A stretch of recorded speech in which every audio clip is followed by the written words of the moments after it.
हमने हमारे previous topic में फिज़िकल क्वांटिटीज़ के बारे में पढ़ा। अब हम अपने डिस्कशन को और मज़ीद आगे लेकर चलते हैं। हम ये टेबल रेफ़र करते हैं जो हमने प्रीवियस टॉपिक में भी किया, जिसमें हमने फ़िज़िकल क्वांटिटीज़, उनके एसआई यूनिट्स और सिंबल्स को देखा। अब हम उनकी एग्जाम्पल्स जो हमने की थी उनको रिवाइज कर लेते हैं। मैंने एक पेन की लेंथ मेजर की थी, उसके बाद एक बॉक्स का मास मेजर किया था और फिर मैंने टाइम को मेजर किया था। तो ये सब थी हमारी फिज़िकल क्वांटिटीज़ की एग्जांपल्स। अब हमें पता है कि पाकिस्तान एक एग्रीकल्चरल कंट्री है, तो दैट मीन्स कि हम इंपोर्ट और एक्सपोर्ट करते हैं। अब फॉर एग्ज़ाम्पल सपोज़ हमने राइस जो है एक्सपोर्ट करने हैं अमेरिका को, और हमारा बॉक्स जो हमने वेइंग बैलेंस पर रखा उसका जो वेट आ रहा है 1000 kg, और हमने वो शिप में डाल के एक्सपोर्ट कर दिया, और जब वो अमेरिका में जाता है उसका वेट आता है वेइंग बैलेंस पर 800 kg। अब कुछ तो गड़बड़ है। अब इन्हीं प्रॉब्लम्स की वजह से सिंगल कमेटी ने डिसाइड किया कि हम एक स्टैंडर्डाइज्ड सिस्टम बना लेते हैं जो हमें जो पूरे वर्ल्ड में एक ही बेस यूनिट्स की डेफिनेशन बताएगा, एक ही पूरे वर्ल्ड में। और वो ऑर्गेनाइजेशन है SI सिस्टम, यानी सिस्टम इंटरनेशनल। अगर पाकिस्तान में 1 सेकंड है तो चाइना में भी 1 सेकंड होना चाहिए और अमेरिका में भी 1 सेकंड होना चाहिए। अब हम बात करते हैं बेस यूनिट्स की। What is base units? जो भी हम फिजिकल क्वांटिटीज पढ़ी वो सब बेस यूनिट्स है। अब फॉर एग्जांपल ये एक कार है और ये कार मूव कर रही है, और हर कार में एक स्पीडोमीटर होता है जिसकी नीडल जो है हमें कार की स्पीड बताती है। अब फॉर एग्जांपल क्योंकि हम कार की स्पीड जो है मेजर कर पा रहे हैं, दैट मीन्स कि वो एक फिजिकल क्वांटिटी है। बट स्पीड जो है वो एक फिजिकल क्वांटिटी है तो, लेकिन क्या वो एक बेस यूनिट है या डिराइव्ड यूनिट है? अब क्योंकि स्पीड को हम 2 यूनिट से डिफाइन कर रहे हैं, यानी लेंथ और टाइम से डिफाइन कर रहे हैं जो एक बेस यूनिट्स हैं, तो इसका मतलब है स्पीड जो है वो एक डिराइव्ड यूनिट है। बेसिकली जिन यूनिट्स को हम किसी चीज़ से किसी और यूनिट से डिफाइन नहीं करते, वो खुद को डिफाइन करते हैं, वो बेस यूनिट्स होते हैं। और दूसरी बात, जोन से यूनिट्स को दूसरे यूनिट्स की हेल्प लेनी पड़ती है खुद को डिफाइन करने के लिए, जैसे स्पीड को टाइम और लेंथ की हेल्प लेनी पड़ रही है, वो एक डिराइव्ड यूनिट है। अब और कौन से यूनिट्स डिराइव्ड यूनिट्स में आते हैं? जैसे स्पीड, मैंने बताया कि हम उसमें बेस यूनिट्स की हेल्प ले रहे हैं, लेंथ और टाइम की, एक्सेलरेशन, इसी तरह फोर्स, मोमेंटम एक्सेट्रा, बहुत सारे डिराइव्ड यूनिट्स अगेन जो हम बेस यूनिट्स की हेल्प से यूज़ करते हैं, उन्हें डिराइव्ड यूनिट्स कहते हैं। अब एक और यूनिट्स हैं जिन्हें SI डिसाइड नहीं कर पाया कि उनको डिराइव्ड यूनिट्स में रखें या बेस यूनिट्स में रखें, इसलिए उन यूनिट्स को उन्होंने नाम दे दिया सप्लीमेंट्री यूनिट्स, जो हैं प्लेन एंगल और सॉलिड एंगल। अब हम देख लेते हैं कि प्लेन एंगल और सॉलिड एंगल क्या होते हैं।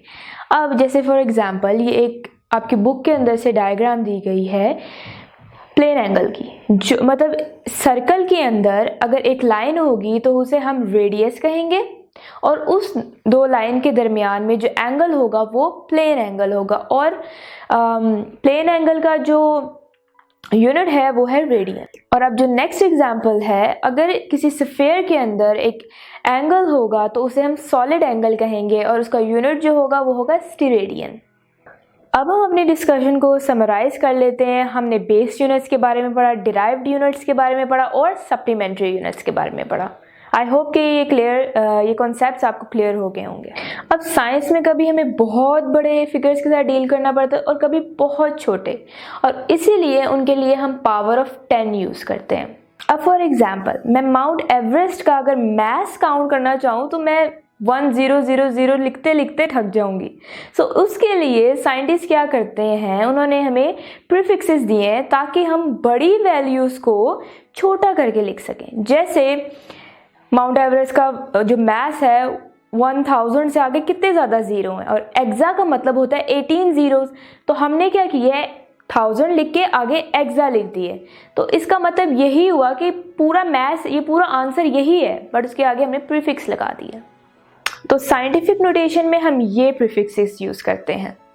Atto, femto, pico, nano, micro, milli, centi, deci, deca, kilo, mega, giga, tera, peta, exa, और साथ उनके सिंबल्स हैं और साथ उनके पावर ऑफ 10 फैक्टर्स। अब साइंटिफिक नोटेशन का मैंने आपको फॉर्मूला बताया कि d into 10 raise to power n और यूनिट। सो हमारी बुक में जो हमें गिवन वैल्यू है वो है 134.7।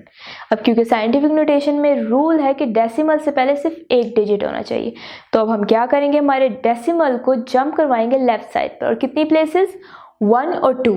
तो उसके लिए हम इसे क्या करेंगे, 100 से मल्टीप्लाई कर देंगे, और जो हमारा आंसर आया है 1.347 इंटू 10 रेज टू पावर 2। अब आप देख सकते हैं जो हमारी गिवन वैल्यू है वो लेस देन 1 है। अब दैट मीन्स कि हमें जो है हमारे डेसिमल पॉइंट को राइट साइड पे जंप करवानी होगी, और वो कितनी प्लेसेस होगी, 1, 2, 3।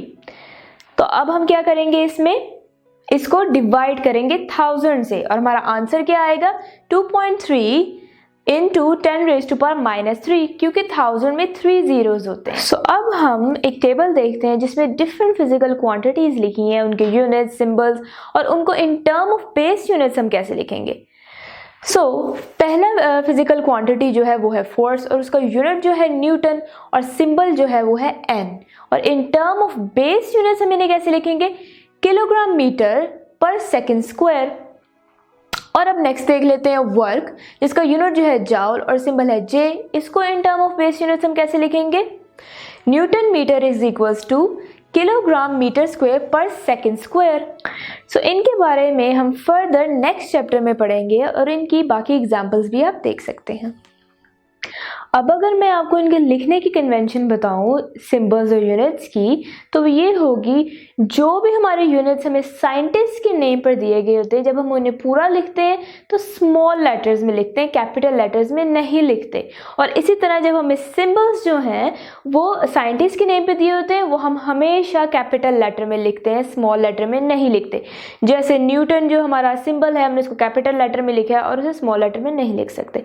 और इसी तरह अगर हमें 2 यूनिट्स दिए गए हों तो उनको हम हमेशा कभी भी नहीं इकट्ठा नहीं लिखते, उनके अंदर स्पेस रखते हैं। जैसे न्यूटन मीटर इकट्ठा लिखा हुआ ये गलत है।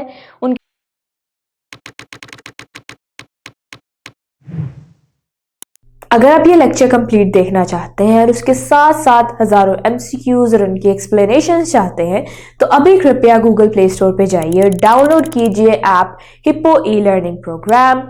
खुद भी इसे इस्तेमाल करें और इसके साथ साथ अपने फ्रेंड्स और अपने क्लास फेलो को भी अनुशंसा करें। And don't forget to like this video and subscribe to our channel. धन्यवाद।